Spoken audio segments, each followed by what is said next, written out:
Good morning बच्चों, प्यारे बच्चों। आज हम व्याकरण पाठ से पाठ 3 पद, शब्द और पद पढ़ेंगे। शब्द और पद में दो या दो से अधिक वर्णों के सार्थक मेल को शब्द कहते हैं। सार्थक जिसके कोई अर्थ निकलता हो।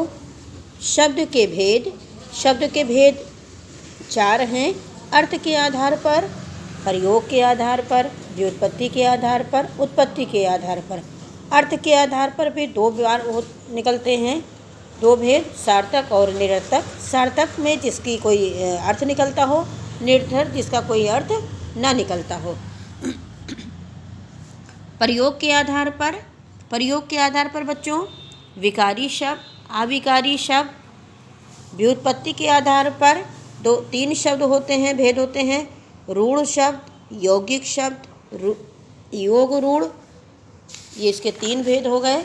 उसके बाद हम आ गए उत्पत्ति के आधार पर तत्भव, तत्सम, तत्भव, देशज, विदेशज, ये हो गए बच्चों आपके। उसके बाद इधर आइए, शब्द जब वाक्यों में स्थान पा जाते हैं तो वो पद कहलाते हैं। हिंदी में पद के 5 भेद होते हैं: संज्ञा, सर्वनाम, विशेषण, क्रिया, अपव्यय। ये बच्चों आपका पाठ 3 हो गया। दो या दो से अधिक पद मिलकर पदबंध कहलाते हैं। तो ये आपका पाठ 3 हो गया। इसके आगे का बच्चों क्लास में